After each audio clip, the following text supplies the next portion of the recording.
Everything is fine. Nothing is falling apart. Nothing is forcing you to change. You wake up where you expect to wake up. You move through routines that make sense. You answer the questions people ask you. How are you? Good. And it's not a lie. You are good. At least, nothing is wrong enough to explain what you feel.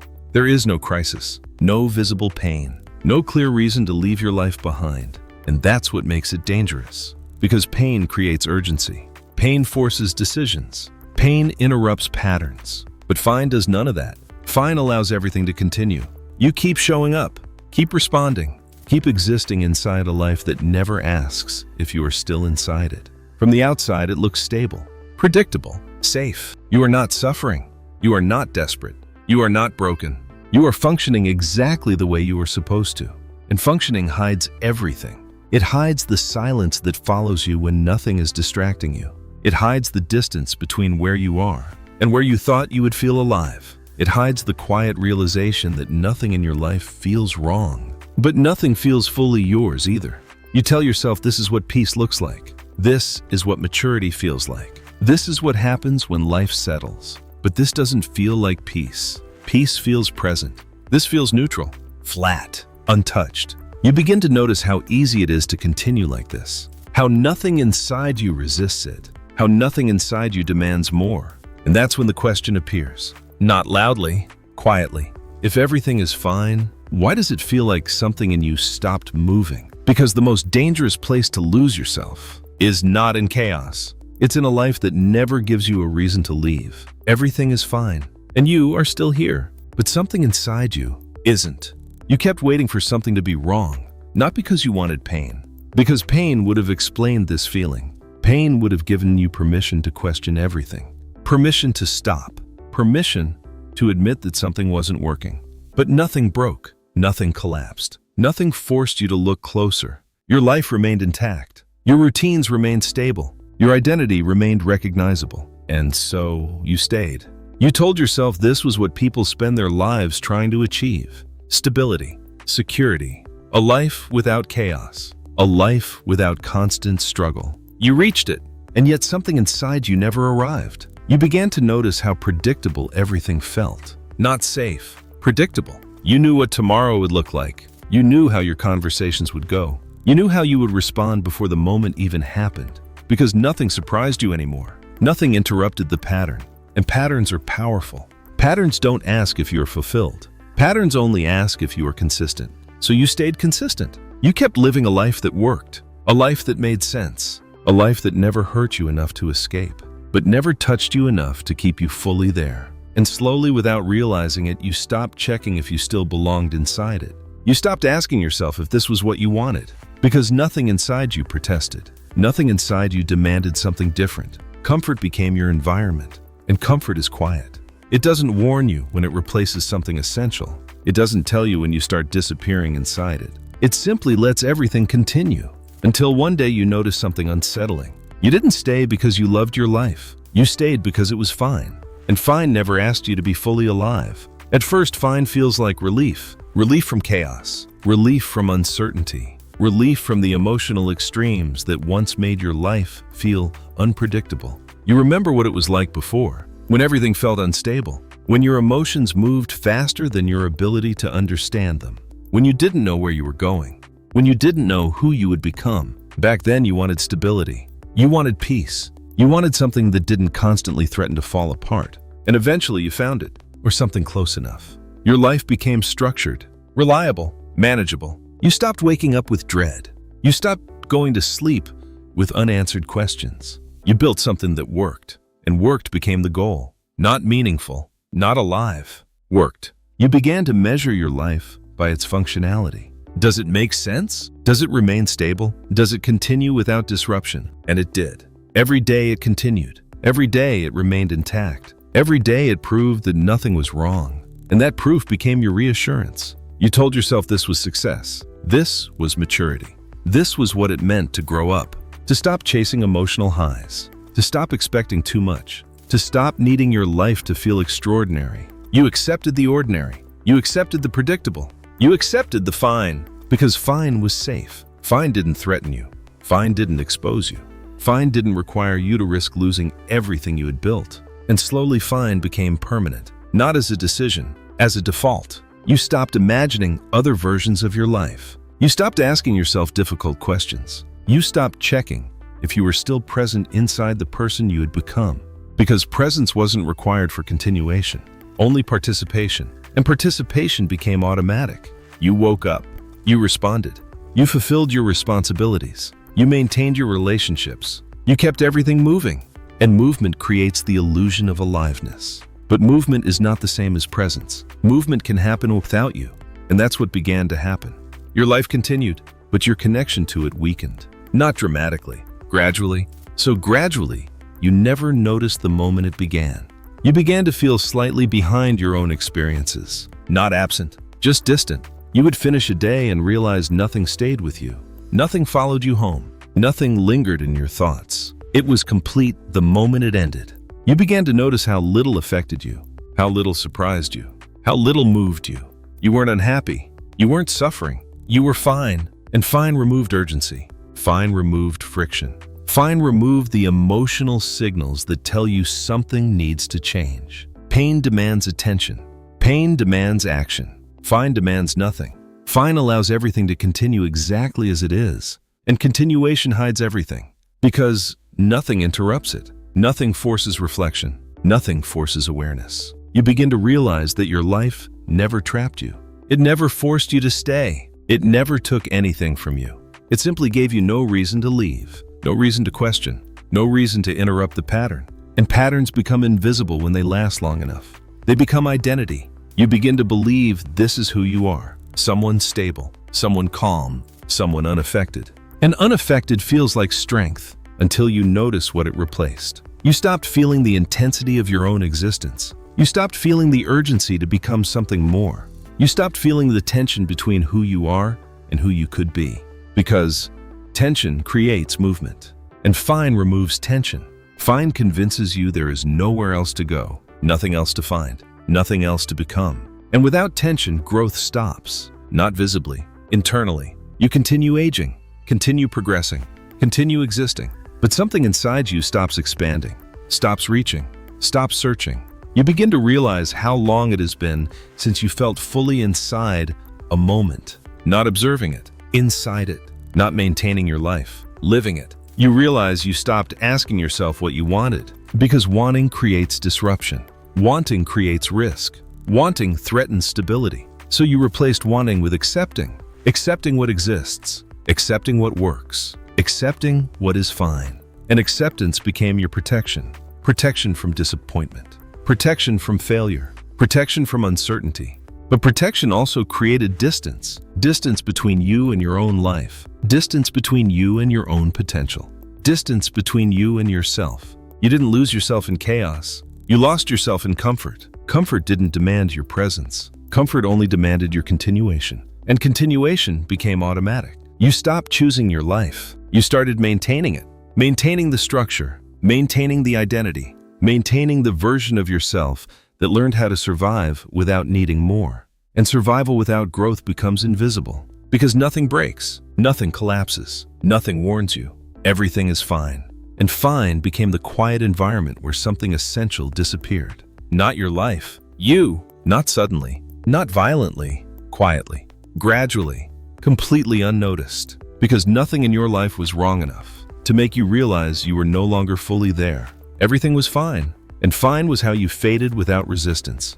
The realization doesn't arrive like a shock. It arrives like recognition. Quiet. Unavoidable. You begin to see how much of your life runs on continuation. Not intention. Continuation of routines you never question.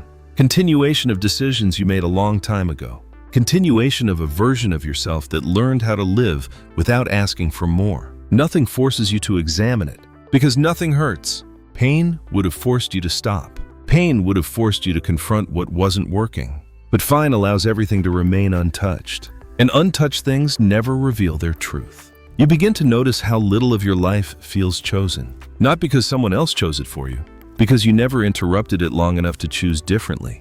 You followed what made sense. You followed what was stable. You followed what was safe. And safety became your direction.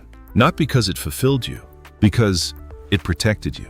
Protection became your identity. You became someone who doesn't disrupt their own life, someone who doesn't create unnecessary uncertainty, someone who doesn't risk losing stability. And stability earned its place. It gave you structure. It gave you predictability. It gave you a life that worked. But working is not the same as belonging. Working only means it continues. Belonging means you are inside it. And that's what begins to feel unclear. You are inside your life physically, but psychologically something stands outside it. Observing, maintaining, continuing, but not fully inhabiting it. You begin to see the pattern. Every time something in you wanted more, you quieted it, not aggressively, reasonably. You told yourself to be grateful, to appreciate what you have, to stop searching for problems that don't exist. And gratitude became another form of continuation. It kept you from asking deeper questions, questions that might destabilize everything, questions that might reveal something you cannot ignore. Questions like, is this actually mine? Or did I just never leave? You begin to understand that fine was never neutral. Fine was persuasive. Fine convinced you to stay. Fine convinced you to accept. Fine convinced you that nothing needed to change. And when nothing changes, you disappear slowly, not visibly, internally. Because presence requires participation. Presence requires emotional risk. Presence requires uncertainty. Fine removes all of that. Fine replaces emotional intensity with predictability. Predictability replaces aliveness with stability. Stability replaces authorship with maintenance. And maintenance becomes your role. You maintain your routines. You maintain your relationships. You maintain your identity. You maintain your life. But maintenance does not require you. Maintenance only requires consistency. And consistency allows everything to continue without your presence inside it. This is the midpoint most people never reach. The moment they realize they were never trapped. They were accommodated. Their life never forced them to stay. It made staying easy. It removed resistance. It removed friction. It removed every emotional signal that might have told them something was missing. Because missing things create discomfort, and discomfort leads to change. Fine removes discomfort. Fine removes change. Fine removes you. Not completely. Just enough. Enough to continue. Enough to function. Enough to survive. But survival was never meant to be your final state. Survival was meant to get you through danger, not become your permanent identity. And yet you survived comfort. You survived stability. You survived fine, not because fine harmed you, because fine never demanded your presence. It allowed your absence. It allowed you to exist without fully entering your own life. And now you see it clearly. You didn't stay because this life fulfilled you. You stayed because it never hurt enough to leave. Pain pushes people to transform. Fine convinces them to remain. You didn't lose yourself in chaos. You lost yourself in acceptance. Acceptance without awareness. Acceptance without intention. Acceptance without authorship. And authorship is what was missing. You stopped authoring your life. You started inheriting it. Inheriting routines. Inheriting roles. Inheriting identities. Inheriting continuation. And continuation became your environment. An environment where everything functioned, but nothing felt fully yours. You realize now that your life never needed to break, to lose you. It only needed to remain fine, because fine was enough to keep you here. Fine was enough to keep you continuing. Fine was enough to keep you absent, while everything else stayed intact. And this realization changes something fundamental. Not outside you, inside you. For the first time, you see the truth clearly. Everything was fine, and fine was how your life continued, without you fully inside it. There is a specific kind of grief that comes with this realization. Not grief for something that broke, grief for something that never did. Because when something breaks, you know what happened. You know when it ended. You know when you lost it, but nothing in your life broke. Nothing ended. Nothing was taken from you. And that's what makes it harder to understand. You didn't lose your life. You remained inside it.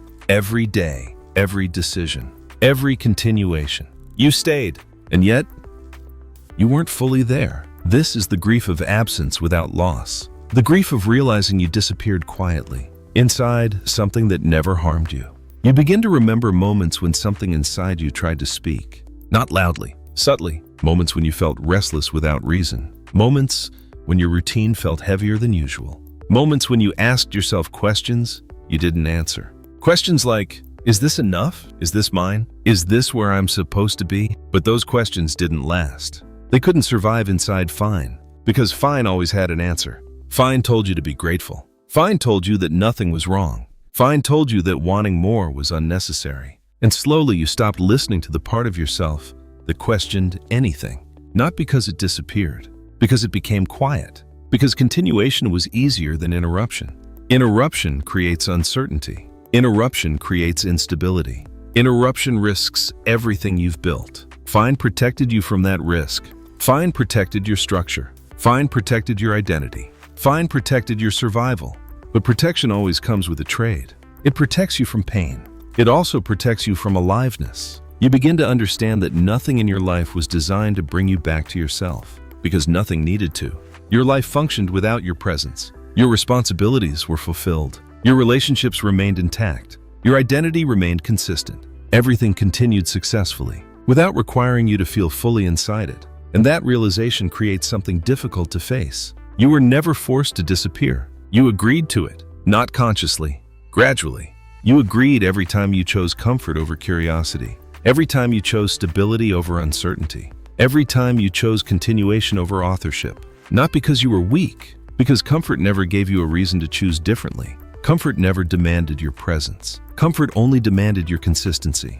And consistency is easy to maintain when nothing hurts. You realize now that pain is not the only thing that changes people. Absence does too. The slow realization that you have been living without fully inhabiting your own life. The realization that you survived everything but never returned. And grief appears not because something ended, but because something never began. You never fully entered the life you built. You maintained it. You protected it. You continued it. But you never stood inside it as its author. And authorship is what creates ownership. Ownership is what creates presence. Presence is what creates aliveness. Without presence, life becomes maintenance. Without presence, identity becomes repetition. Without presence, everything becomes fine. And fine becomes the quiet place where you slowly disappear. Not because something went wrong, because nothing ever interrupted you long enough to come back. The shift doesn't begin when your life changes. It begins when you stop accepting it automatically, not rejecting it, seeing it clearly. You begin to notice how often you say yes without thinking, how often you continue without questioning, how often you complete your days without ever asking yourself if you were truly inside them. Before, continuation felt natural. Now it feels visible. You see the pattern forming in real time. The instinct to repeat, the instinct to maintain, the instinct to protect stability at the cost of presence. And this time something in you hesitates. Not dramatically, quietly. A pause where continuation used to be. In that pause, something unfamiliar appears. Awareness. You realize how much of your life happened without your conscious participation. How many decisions were made by momentum. How many years were shaped by adaptation. Not because they were wrong, because they were never examined. Examination creates disruption. Examination creates risk. Examination threatens the comfort that kept everything intact. But awareness cannot be undone. Once you see the pattern, you cannot pretend it isn't there. You begin to notice the difference between continuing your life and inhabiting it. Continuing requires consistency. Inhabiting requires presence. Continuing requires nothing from you. Inhabiting requires everything. You begin to feel the weight of your own absence, not as pain, as distance. Distance between who you are and the person who has been living your life. Distance between your identity and your authorship. And authorship begins in small moments. Moments where you choose not to disappear automatically. Moments where you allow yourself to feel uncertainty instead of silencing it. Moments where you stay present long enough to experience something fully, not perfectly, honestly. Honesty feels unfamiliar at first, because honesty interrupts fine. Honesty reveals tension. Honesty reveals possibility. Honesty reveals the part of you that never stopped waiting. Waiting for permission to return, not to a different life, to this one. The life you built, the life you maintained, the life you survived, but never fully entered. You realize now that your life never rejected you. It simply accepted your absence. It continued with whatever version of you was available. Even if that version was incomplete, even if that version was distant, even if that version was only continuing out of habit. And habit is powerful. Habit can carry you for decades. Habit can define your identity. Habit can replace your authorship. Until one day you interrupt it, not by destroying everything, by stepping inside it, fully, consciously, presently. Presence does not require your life to change. Presence requires you to stop leaving it. You begin to notice moments where you almost disappear again. moments where you almost respond automatically, moments where you almost continue without awareness. And now you see the choice, not the choice to escape, the choice to remain. Remaining feels unfamiliar. Remaining feels exposed. Remaining feels real. Real in a way Fine never allowed. Fine protected you from risk. Presence exposed you to possibility. Possibility is uncertain. Possibility is unstable. Possibility is alive. You begin to understand something most people never see. Fine was never your final destination. Fine was your waiting room, a place where you remained safe enough until you were ready to return to yourself. Not the version of yourself that survived through continuation, the version of yourself that lives through authorship. Authorship begins the moment you stop accepting your life unconsciously. The moment you step forward and recognize this life was never meant to be something you maintain. It was meant to be something you inhabit. And inhabiting begins now, not when everything changes. When you do, when you stop being the person who stayed because everything was fine and become the person who stayed because you are finally here. Nothing announces the moment you come back to yourself. There is no external signal, no visible transformation that tells the world something has changed. Your life still looks the same routines, the same responsibilities, the same structure that held you in place for so long. And from the outside, everything is still fine. But now fine no longer hides you, because you are inside it, not continuing automatically. Present, aware. Here, you begin to notice the difference immediately. The difference between existing inside your life and inhabiting it. Existing requires nothing from you. Inhabiting requires your presence. Existing happens through repetition. Inhabiting happens through awareness. Existing allows your life to move without you. Inhabiting makes you the one who moves it. You realize now that nothing was ever wrong with your life. The problem was never the structure, never the routine, never the stability. The problem was your absence inside it. You weren't broken. You weren't trapped. You weren't lost. You were missing, not physically, internally. You stepped back, quietly, gradually. You allowed continuation to replace authorship. You allowed comfort to replace curiosity. You allowed fine to replace aliveness. Not because you failed, because fine never demanded more from you. Fine never forced you to question anything. Fine never forced you to notice your own disappearance. And disappearance is easy when nothing hurts. Pain forces you to pay attention. Fine allows you to drift. Fine allows you to fade without resistance. Fine allows your life to continue, while you slowly stop inhabiting it. But now something has changed. Not your life, your relationship to it. You are no longer the person who stays because nothing is wrong. You are the person who stays because you are finally present. You see your life clearly, not as something you maintain, as something you live. You feel your moments while they are happening, not after they pass. You feel your choices while you're making them, not after they become habit. You feel yourself inside your life again, not observing, participating. And participation changes everything, not because it makes your life perfect, because it makes it yours. You understand now that fine was never peace. Fine was absence without awareness. Fine was survival without presence. Fine was the quiet place where you waited until you were ready to come back. And now you have, not dramatically, not completely, but honestly, you are here, inside the life that never rejected you, inside the life that continued with or without you, inside the life that waited patiently for you to return. Everything is still fine, but now fine is no longer the place where you disappeared. It is the place where you finally arrived, because the most dangerous part of your life was never that everything was wrong. It was that everything was fine, and you were gone. And the most powerful moment of your life is not when everything becomes extraordinary. It is the moment you stop disappearing inside what is ordinary and choose to remain